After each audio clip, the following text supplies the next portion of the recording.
Curso de Psicanálise Clínica, módulo 21/24. Nós estamos terminando o curso de Psicanálise Clínica. Hoje nós vamos apresentar uma coisa, algo diferente, um quadro comparativo entre Freud e Jung.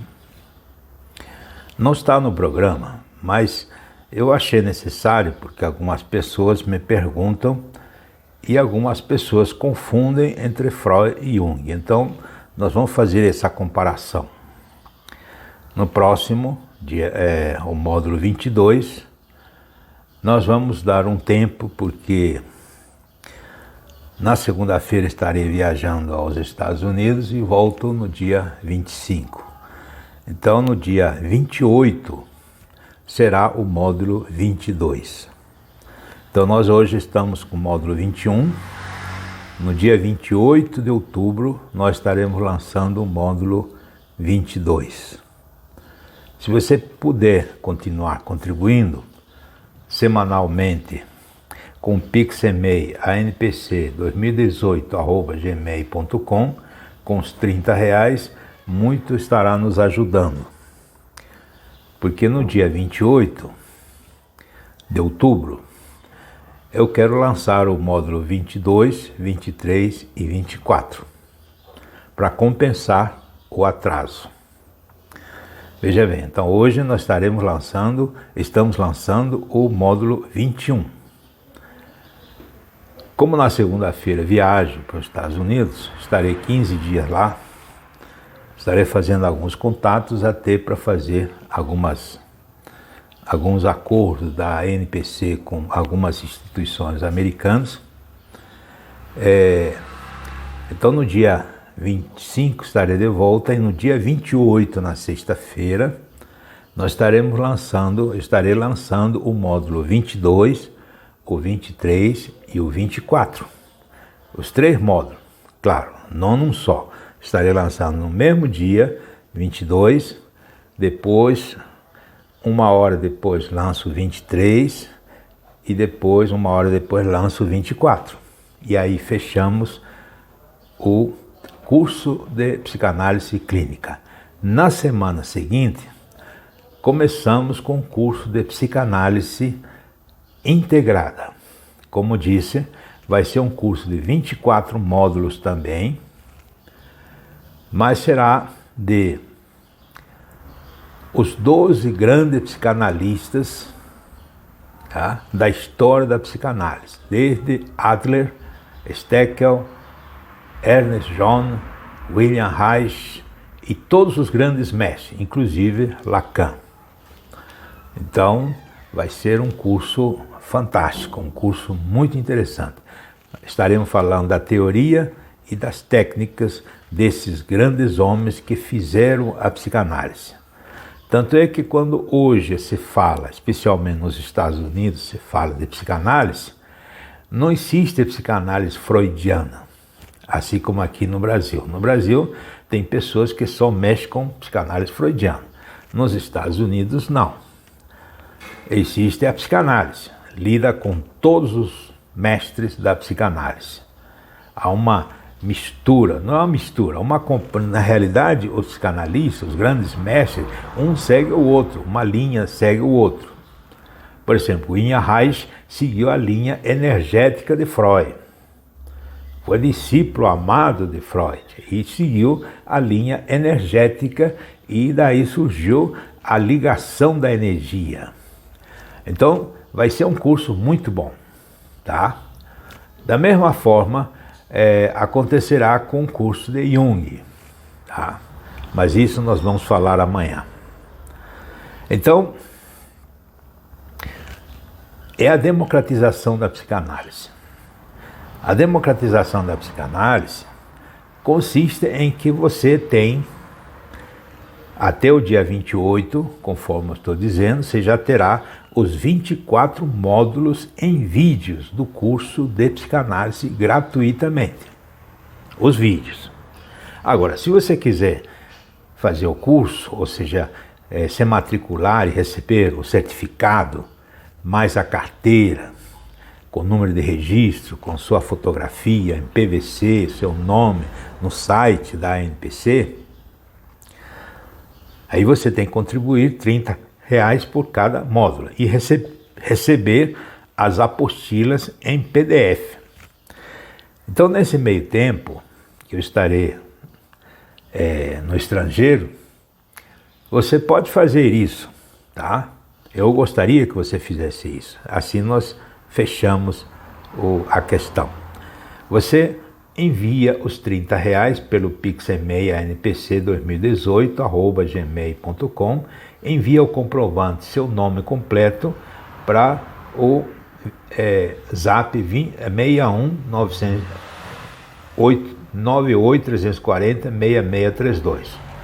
Um aviso: como no dia 28 já estaremos terminando, porque já estaremos enviando os 24 módulos, e você acertando tudo, você tem que enviar pelo Zap, pelo mesmo Zap, por este Zap, uma cópia da sua carteira de identidade ou carteira de motorista, um documento qualquer que tenha filiação, RG, CPF, data de nascimento, tá? Porque na carteira de psicanalista tem que aparecer esses nomes. E também nós temos que fazer a sua ficha de matrícula, que tem que estar na sua pasta de psicanalista. Quando alguém pergunta sobre você, nós teremos condição de responder que você é associado à ANPC. Você estará associado. Você não somente receberá o certificado e a carteira, como você vai ser associado da ANPC, da Sociedade Psicanalítica ANPC. E nós estaremos trazendo também novidades dos Estados Unidos, especificamente, talvez por graduação, convênios, alguma coisa assim, que nós já estamos em tratativa nessa área. Então, espero que você complete já até o dia 28, para no dia 28, então, fecha-se isso aí e já enviamos a sua documentação a partir do dia 29 ou 30, ou 1º de novembro, 2 de novembro. Perfeito? Então, vamos começar, então, hoje a aula 21. É o quadro comparativo entre Freud e Jung. Sigmund Solomon Freud nasceu em 6 de maio de 1856, na Morávia, filho de um comerciante de lã, pobre e de pouco êxito, quem, ao fracassar nos negócios, se muda com a sua esposa e filhos. Ele é o maior de 6 anos, de 6 irmãos, aliás, 5 meninas e um menino, e 2 irmãos por parte do pai. Freud era médico especializado em neurologia e fisiologia. Este é Freud. Já Carl Gustav Jung nasceu em 26 de 7 de 75. Veja bem, uns 16 anos mais novo do que Freud. Nasceu no cantão de Thurgau, na Suíça. Fez parte de uma família da classe média de descendência alemã e de tradição eclesiástica. Seu pai era pastor, seu avô pastor e por aí afora, da Igreja Reformada Suíça e especialista em línguas orientais, como também o próprio Jung. Fez doutorado em medicina e o doutorado em psiquiatria até 1905. Inclusive foi diretor de um hospital psiquiátrico em Zuriche, na Suíça. Este é Jung. Estes são os 2 personagens principais da psicanálise, que se complementam e que hoje em qualquer parte do mundo são utilizados independentemente ou conjuntamente. Só que no Brasil é que existe essa divisão de que um é freudiano, outro é lacaniano, outro é junguiano, etc. Nos outros países não existe, é apenas psicanalista e pronto. Vamos então começar com Freud. Os antecedentes. Freud, dedicado ao tratamento dos transtornos neuróticos e buscando entender a dinâmica ou causa da psicopatologia na vida do paciente, mais do que apenas classificar sintomas. Tem muitas pessoas que gostam de classificar sintomas, eles querem saber qual é o sintoma, qual é o problema que tem. Não, ele queria saber as causas, um estudo aprofundado do caso individual. Essa é a característica da psicanálise. Com Joseph Breuer, dedicado ao tratamento da histeria, tem conhecimento da inconsciência e da catarse ou cura pela fala. Em Paris, ele conhece e segue as lições de Jean-Martin Charcot. Problemas sexuais não resolvidos como causas da histeria e hipnose, que depois descarta. Nem todos os pacientes podem ser hipnotizados. Isso é uma conclusão que Freud chegou. Alguns pacientes se recusaram a acreditar no que lhe foi revelado. Acordar e hipnose aliviou alguns sintomas, mas outros apareceram. Como já contei na aula passada, houve uma paciente que tinha um problema sério, foi resolvido, ela pediu a hipnose, foi resolvido, mas depois apareceu outro sintoma independente, fruto, porque, veja bem, existe a elaboração psíquica no inconsciente. Quando você resolve aquele, sem resolver a causa primária que causou aquilo lá, o que o inconsciente psíquico faz? O motor, diríamos assim, o cérebro, que você não tem consciência, mas funciona, ele, então, já que foi resolvida essa parte, mas a causa primária não foi resolvida, ele cria, então, um outro sintoma, substitutivo daquilo, para poder enganar, diríamos assim, a censura e ter outro tipo de neurose. Muito bem. A psicanálise clínica, a psicanálise como ciência do inconsciente, isso é uma característica de Freud.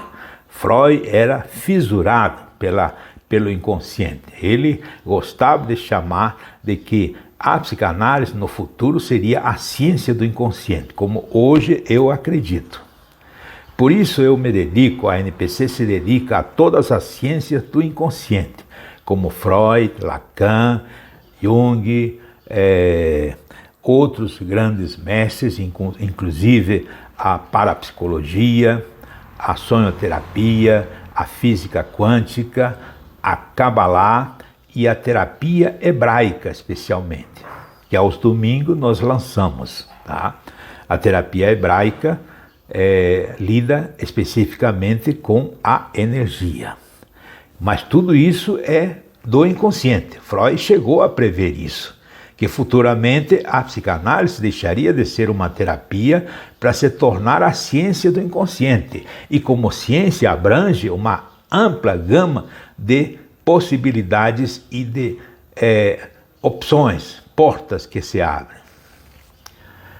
Depois de tentar com várias técnicas, ele propõe e desenvolve o seguinte. Primeiro, quais são as técnicas? São 4 técnicas principais que Freud vai usar.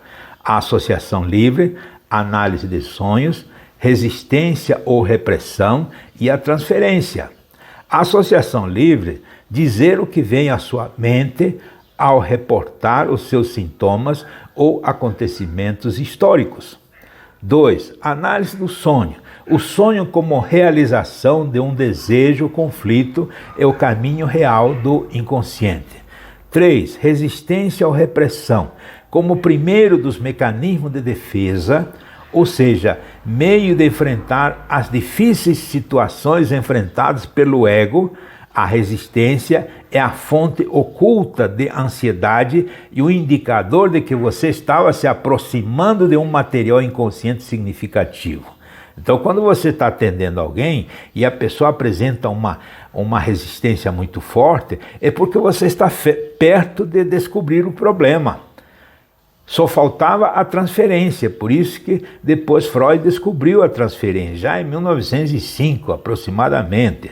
A transferência, o paciente transfere os seus sentimentos e atitudes de uma fase anterior ao analista. E aí então o analista tem a grande chance de resolver o problema definitivamente. Este é Freud. Já Jung é a psicologia analítica, tá? Ou a psicologia profunda. A psicoterapia não deve entender-se com a neurose, mas com os seres, o ser humano. Ou seja, enquanto Freud cuidava dos sintomas e da neurose, Jung fazia questão de cuidar da pessoa, do caminho da pessoa, o que a pessoa é e o que ele precisa fazer para ser ele e para caminhar para o futuro. Portanto, um quadro suficientemente vasto deve ser criado para mostrar-se as forças construtoras e criativas do futuro. Veja bem, isso é Jung falando. Da sua experiência como assistente de clínica psiquiátrica em Burgossi, 1900, e da sua pesquisa no Laboratório de Psicopatologia Experimental, 1904, primeiro, ele reconhece que a verdadeira terapêutica começa com a investigação da história pessoal secreta da pessoa atingida por sua doença. Existe um segredo. Aquela pessoa neurótica, ele tem um segredo. Ele não vai te contar o segredo, mas tem um segredo. Um segredo que está guardado a 7 chaves e que, naturalmente, você, como psicanalista, precisa descobrir. Para isso existem diríamos assim, essa estrutura, esses elementos, essas ferramentas psicanalíticas para você chegar até a causa. 2. A maioria das pessoas, segundo Jung, perdeu o contato com os fundamentos inconscientes da sua personalidade e necessita de explicações, crenças e mistérios para dar sentido à sua vida. Jung, em 1920, chegou a expressar publicamente de que o ser humano perdeu seu contato com si mesmo. E dentro do si mesmo, ele pode se encontrar com o próprio Deus. E aí ele diz, o ser humano perdeu o contato com Deus, realmente. Aí veio não só a Primeira Guerra, como a Segunda Guerra, e nós estamos nessa situação. Jung acha que é preciso que o ser humano entre em contato de novo com seu self, com seu eu interior, coisa que hoje dificilmente você encontra. 3. Apresenta o termo de individuação como diferenciação e integração completa da personalidade. A pessoa individuada tem um desenvolvimento completo e funcionamento integral. Veja bem que, então, a postura de Freud é uma e a postura de Jung é outra, mas não são contraditórios. Jamais você vai encontrar uma contradição, diríamos assim, um antagonismo, uma tese e antítese entre Freud e Jung. Você vai encontrar uma complementariedade, tá? A não ser que você seja xiita, né, entre aspas, e você diga, não, eu sou Freud, pronto, acabou, eu sou Jung, pronto, acabou. Mas veja bem, você é terapeuta, você tem que cuidar do seu paciente. Você não pode ser ideológico de uma determinada corrente psicanalítica, você tem que cuidar do seu paciente. A psicologia analítica, a segunda parte, né? Estamos falando de Jung agora, os passos. Primeiro, a exploração da pessoa e da sua consciência expressa através das suas palavras, ou seja, o estudo de máscaras sociais, que são essenciais para a vida afetiva, mas não são a personalidade completa. A diferença entre máscara, né, e a pessoa, tá? O ego. 2. Os sonhos do paciente, a dupla leitura da imagem no contexto dos arquétipos, a sombra, o ânimos e o ânimos, para você entender a postura do ser humano e a sua caminhada diante do futuro, porque Jung está sempre preocupado com a sua caminhada para o futuro, porque você é um ser que caminha para o futuro, você não caminha para o passado, nem fica no presente, você está indo para o futuro, queira ou não. Você pode até achar, no futuro não me interessa, mas é o futuro, para o futuro que você está caminhando. A relação com o terapeuta e o que significa a transferência. Enquanto para Freud a transferência é uma maneira de manipular ou uma maneira de resolver o problema, a transferência para Jung seria você conduzir aquela pessoa pelo caminho que deve andar. 5. A emergência, o real, do eu real, porque estamos mais em contato com a nossa natureza interna e nossas necessidades arquetípicas. Tá? Nós estamos mais em contato, nós temos que dar muito mais importância ao que você é por dentro e não por fora. As pessoas vivem do lado de fora, não vivem do lado de dentro. É claro que você não pode viver só do lado de dentro, tá? Mas você não pode esquecer que você tem um interior. 6. Equilíbrio entre nossas orientações extrovertidas e introvertidas. Isto fala tudo. O lado externo e o lado interno. Você tem que entender que você tem um lado interno. Quando você está sozinho e está triste, uma coisa assim, e não gosta de ficar triste, não se preocupe, você está em contato com você mesmo. Tem pessoas que têm pavor de ficar sozinho. Mas não, você está com você mesmo. É preciso essa introversão. Assim como é preciso também a extroversão, estar com outras pessoas, ser sociável. Muito bem, vamos continuar. Os construtos de Freud e postulados fundamentais. Os construtos de Freud, nós já falamos ao longo desses 20 vídeos. Tá? É a divisão da psique e estruturas da psique com suas interações e princípios funcionais. Nós já falamos isso. E os construtos de Jung e postulados fundamentais é a teoria da personalidade, o inconsciente pessoal e complexos e o inconsciente coletivo e os arquétipos. Então, cada um tem os seus construtos. O que são os construtos? São os termos que definem a linha de pensamento de cada um deles, os construtos de Freud e os construtos de Jung. Você tem que entender, saber cada um, até para, na hora da comparação, na hora da integração ou da complementação, você entender exatamente quem é quem e saber como lidar com isso. Vamos agora à estrutura da psique. Vamos começar com Freud. Freud fala que nós temos o id, o eu e o superego. Nós já falamos nisso. O id é a parte mais primitiva, composto de instintos e psicobiológicos herdados.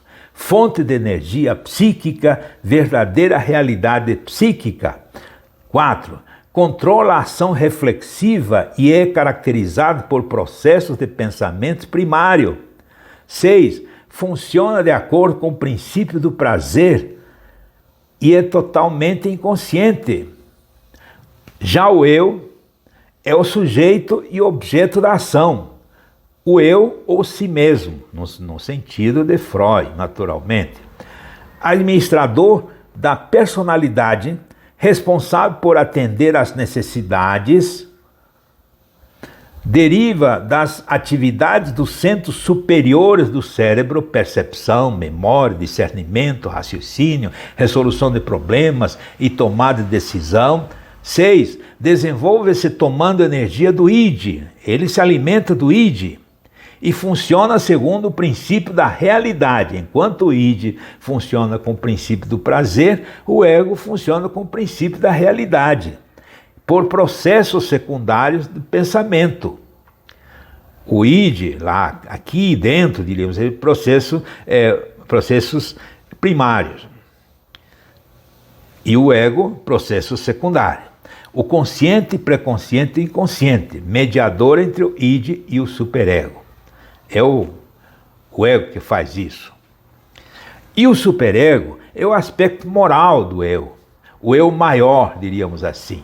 Trata-se de uma região inconsciente da mente que contém preceitos aprendidos nas primeiras etapas da vida.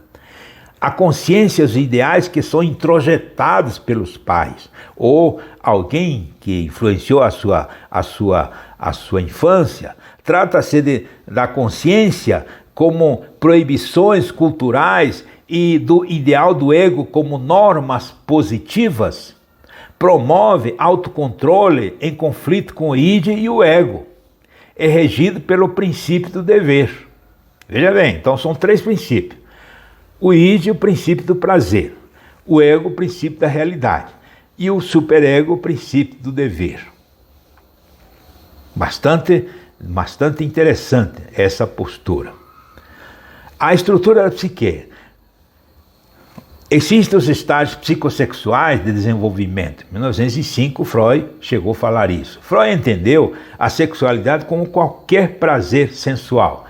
E isso em diferentes áreas do corpo como foco do prazer sexual. Segundo ele, encontrou qualidades de criança em seus pacientes que denominou fixações.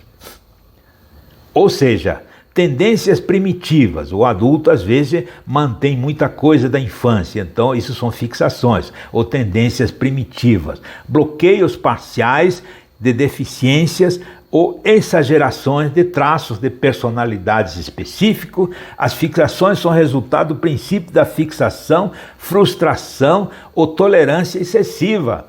Tudo oriundo da infância. A partir deste passo, emergem a postura oral, né? Oral, aos 18 meses, o prazer na boca, nos lábios, sugar, mastigar, comer, verbalizar, as características gerais são pessimismo e otimismo. Uma pessoa oral, que gosta da boca, né, de mastigar e tal, ele é mais pessimista ou otimista, determinação ou submissão, perceber ou tomar. Já a segunda parte, que é o anal, que seria 18 meses ou 3 anos e meio, o prazer de acumular bens, patrimônio, reter ou expulsar matéria fecal. As características gerais são obediência excessiva, ou desafio, obstinação, ordem compulsiva, maldade ou generosidade excessiva. Essa é a personalidade anal. A estrutura de Freud, da psique. Continuando.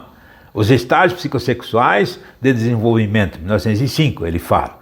O fálico, a latência e o genital. O fálico, de 3 a 5 anos, o prazer nos órgãos genitais. Pênis, clitóris. Você tem que resolver o complexo do Édipo ou Electra. As características são autoafirmação ou autossentimentos de relacionamento com os outros. Narcisismo e compromisso com os outros. Esse é o estágio fálico, que às vezes mantém-se ao longo da vida também. Latência de 6 a 12 anos, embora não seja uma fase psicossexual autêntica, é um tempo de consolidação e desenvolvimento de traços e habilidades anteriormente adquiridas. Também emergem novos interesses, necessidades significativas e mudanças fisiológicas, psicológicas e sociais. E por último, a verdadeira, que é a genital, que é a puberdade. Daí em diante você o estágio do genital. É o prazer nos órgãos genitais, todo o prazer do corpo vai para o genital, é o surgimento, é a completa unificação e o desenvolvimento dos instintos sexuais que se tornam heterossexuais. Os traços do poder sexual, né, no homem, competência ou domínio a nível profissional, recreatório, social e o orgasmo com relação à mulher, interesse pelos homens e atributos femininos como emoção, interesse materno e criatividade. Então são esses elementos dos estágios que Freud fala. Na estrutura da psique para Jung já é diferente. A teoria da personalidade de Jung, ele desenvolveu sua tipologia de personalidade baseada em duas atitudes básicas: a introversão, ou inclinação para o seu mundo interno de pensamentos, sentimentos e fantasias, sonhos e outros, e a extroversão, ou preferência para o mundo externo das coisas, atividades e pessoas. Há uma alternância rítmica e equilíbrio entre ambos, tem que haver. Tome-se um extrovertido e observe que o seu inconsciente apresenta traços de introversão, pois todas as características de extroversão se manifestam na consciência, enquanto as da parte do introvertido são relegadas ao inconsciente. Funções como forma das pessoas de conceber, sentir, experimentar a realidade, sensação que obtém, informação, através dos sentidos, pensar ou avaliar informações, ideias, forma lógica ou racional, a intuição como percepção além dos processos conscientes, típicos sentimentos como avaliação da informação e resposta emocional. 8 tipos surgem dessa questão, tá? Nós já falamos também isso. São os tipos psicológicos. Daqui, os tipos psicológicos, isso já desenvolveu em 1920. A sensação extrovertida, a sensação introvertida, a intuição introvertida, o pensamento introvertido, sentimento extrovertido e sentimento introvertido. São os 8 tipos. A estrutura da psique ainda para Jung, a divisão da psique. Muitas coisas acontecem sobre a superfície. E o que aparece aos pensamentos conscientes individuais, desejos, respostas emocionais e situações inconscientes específicas. Consciente. As imagens conscientes são as percebidas pelo ego, enquanto os elementos inconscientes não têm relação com o ego. O ego é o centro da consciência, mas não a totalidade da personalidade. Portanto, para Jung, o ego tem pouca importância em relação ao seu eu inconsciente. Porque nós temos um eu inconsciente, nós temos um eu consciente. O eu inconsciente não é o dom de tudo. O inconsciente pessoal e complexa cobre todas as experiências de um indivíduo que foram repressadas, esquecidas ou percebidas subliminarmente, memórias e impulsos da infância reprimidos. Eventos esquecidos e experiências percebidas abaixo do limiar da consciência. Os conteúdos do inconsciente pessoal são chamados de complexos, ou seja, um conglomerado de ideias associados com carga emocional. Exemplo, a mãe, pai, etc, etc. São pessoas, mas também derivados das experiências coletivas da humanidade, do inconsciente coletivo e dos arquétipos. Já o inconsciente coletivo, para Jung, tem a sua origem no passado remoto da espécie, de potencial físico. Os conteúdos físicos são herdados e passados de geração em geração na forma de potencial físico. As experiências dos ancestrais remotos como conceitos universais, Deus, mãe, água, terra, foram transmitidos ao longo de gerações de forma que indivíduos de todas as latitudes da terra e tempos sejam influentes pela experiência dos seus antepassados primitivos. Freud fez viagem pelo mundo todo e constatou que esses arquétipos estão em todas as culturas. O conteúdo do inconsciente coletivo são mais ou menos os mesmos para indivíduos de todas as culturas. Isso foi o que ele descobriu. Os arquétipos são imagens arcaicas que têm sua origem no inconsciente coletivo. São conglomerações de imagens associadas, fornecidas com uma carga emocional. Tem base biológica, mas surgem da repetição da experiência dos primeiros ancestrais dos humanos. Os mais importantes são a pessoa, a sombra, ânima, ânimos, a grande mãe, o velho sábio, o herói, o eu e milhares de outros arquétipos que você deve conhecer e você precisa conhecer estudando Jung. Vamos agora para a terapia psicanalítica. Vamos contrapor a terapia psicanalítica com a analítica junguiana. A terapia psicanalítica desenvolveu a psicanálise como uma das principais formas de terapia, como alternativa à hipnose para descobrir repressões e ou recuperar memórias distantes na terapia da pessoa.